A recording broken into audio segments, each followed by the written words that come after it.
Assalamualaikum warahmatullahi wabarakatuh.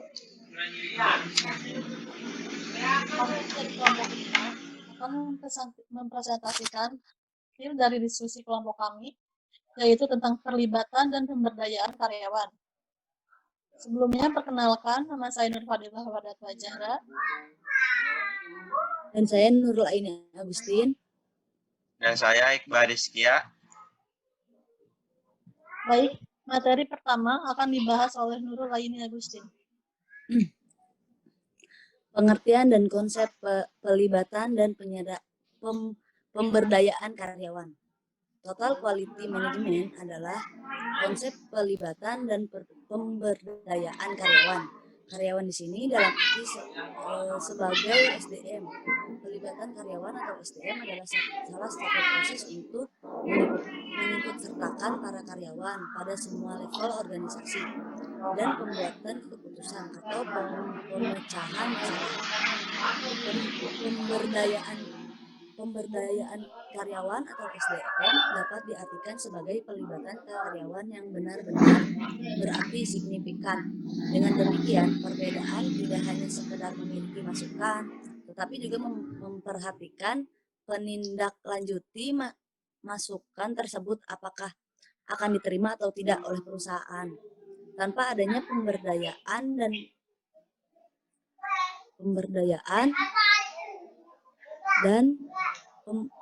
pemberdayaan SDM atau karyawan hanyalah alat manajemen yang tidak ada gunanya.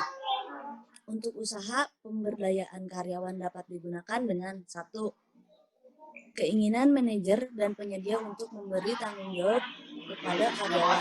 2. Melatih penyediaan dan karyawan mengenai bagaimana cara melakukan delegasi dan menerima tanggung jawab. 3. Komunikasi dan umpan balik perlu diberikan oleh manajer dan penyedia kepada karyawan. 4. Penghargaan dan pengakuan sebagai hasil evaluasi perlu diberikan kepada karyawan sebagai tanda penghargaan terhadap kontribusi mereka kepada perusahaan itu sendiri. Dalam kelibatan karyawan harus juga dijalankan prinsip dan konsep sebagai berikut. 1. Mutu merupakan tanggung jawab setiap orang. 2. Sasaran mutu melibatkan seluruh tingkat dan setiap orang. 3. Komunikasi adalah hal yang paling penting dan mendasar. 4. Pelatihan merupakan sarana berkomunikasi. 5. Melibatkan dan membuat orang menjadi mampu. 6. Definisi mengenai tanggung jawab dan wewenang itu paling penting dan mendasari, esensial. 7. Pemberdayaan. Setiap orang dapat dilibatkan dengan berbagai cara sesuai dengan kemampuannya masing-masing. Baik, materi selanjutnya akan dibahas oleh saya, yaitu tujuan pelibatan dan pemberdayaan karyawan untuk meningkatkan kemampuan organisasi untuk memberikan customer. Oleh karena itu, karyawan harus memahami apa itu customer, komponen sistem, dan bagaimana untuk menentukan dan mengukur customer. Kesuksesan implementasi perlibatan dan pemberdayaan karyawan memerlukan perubahan budaya perusahaan atau cara berpikir dan bekerja para manajer. Perlibatan dan pemberdayaan karyawan atau PPK bukan hanya merupakan alat manajemen atau strategi manajemen yang dirumuskan. Karyawan yang telah bekerja cukup lama dan telah mengalami berbagai inovasi manajemen yang silih berganti menjadi enggan menerima program PPK. Apalagi mereka memandang sebagai strategi yang berumus singkat dan kemungkinan akan diganti dengan strategi di mana karyawan tidak suka dan bersikap apatis terhadap sesuatu yang baru. Faktor yang menghambat perlibatan dan pemberdayaan karyawan serta bagaimana cara mengatasinya. Yang pertama, ada faktor yang menghambat perlibatan dan pemberdayaan karyawan, yaitu penolakan manajemen terhadap penerapan PPK, antara lain ketidakamanan, nilai-nilai pribadi, ego, pelatihan manajemen, karakteristik kepribadian para manajer, ketidakterlibatan manajer akan menolak PPK, struktur organisasi. Yang kedua, penolakan karyawan terhadap penerapan PPK.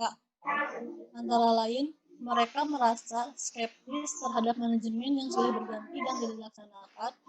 Yang kedua, penolakan bisa juga terjadi karena karyawan tidak mau menerima perubahan karena menganggap hal-hal baru dan mungkin tidak lazim, sehingga sulit mendapatkan dukungan dari karyawan.